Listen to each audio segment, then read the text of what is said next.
Os motoclubes 1% americanos são conhecidos por serem extremamente territorialistas e chegam a controlar bairros, cidades e até mesmo estados inteiros. E isso também se estende a todos os comércios dessas regiões, que podem pertencer a um único motoclube. E o comércio preferido desses motoclubes são os bares, o qual eles defendem com unhas e dentes. E mesmo que isso seja de conhecimento de quase todos os envolvidos, sempre acontece de um desavisado que acaba entrando nas linhas inimigas e assim acaba sofrendo as consequências. E é exatamente sobre isso que vamos falar no vídeo de hoje. 4 casos em que membros de motoclubes foram surpreendidos em bares por seus rivais. Então fica comigo até o final do vídeo que eu tenho certeza que você vai se surpreender com essas histórias.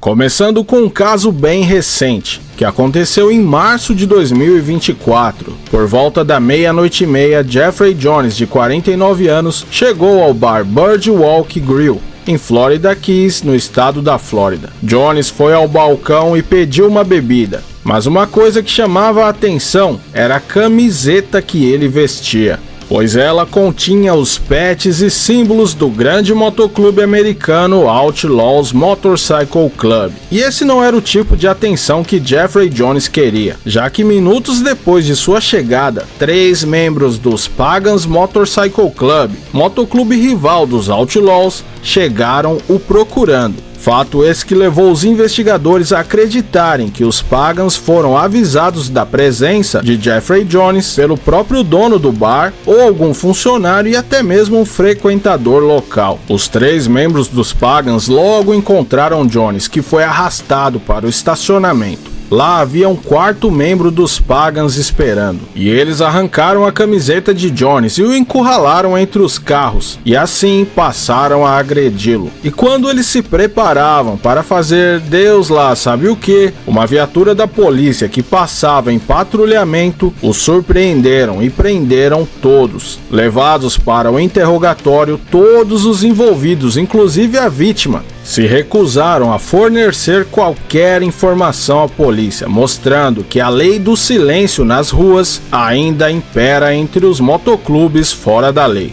Inclusive o dono do bar também se recusou a colaborar com as autoridades, se negando a dar qualquer testemunho e a ceder as imagens das câmeras de segurança do bar, o que só foi obtido após a DEA entrar no caso e solicitar a um juiz que, por meio de uma intimação judicial federal, fez com que as imagens finalmente fossem liberadas. Para todos os envolvidos ficaram apenas as acusações de desordem, resistência à prisão e de não colaborar com uma investigação policial. Mas nesse caso a polícia acabou evitando um mal maior. Porém, nos próximos casos as vítimas não tiveram tanta sorte.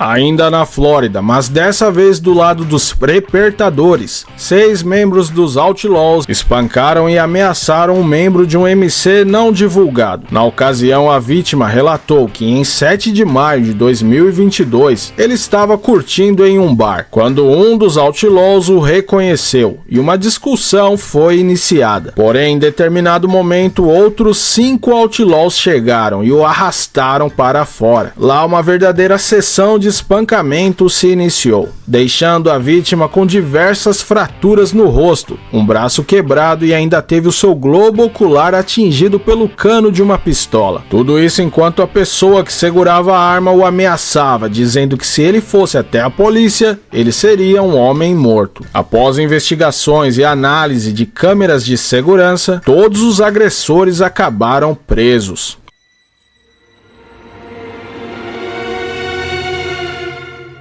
Um caso no mínimo curioso é o que aconteceu em 7 de agosto de 2008 em Anaheim, Califórnia, quando em um bar em Newport Beach, uma briga estourou entre os Hells Angels Motorcycle Club e um motoclube cristão. Sim, um motoclube que se diz cristão e a favor da paz. E ele é o Set Free Soldiers. Porém, bem diferente do discurso, suas ações mostraram o contrário, já que 7 membros do Set Free Soldiers surpreenderam 3 Hells Angels em um bar e uma grande briga começou, deixando 2 Angels esfaqueados e um membro do Set Free ferido na cabeça por uma bola de bilhar. Após a confusão, todos fugiram do local, mas acabaram presos posteriormente pelas autoridades. Rock Aguilar, filho do fundador do motoclube Set Free Soldiers, disse em entrevista ao canal KCAL9 que todas as acusações feitas ao motoclube cristão são falsas, e depois se negou a fornecer maiores detalhes sobre a treta.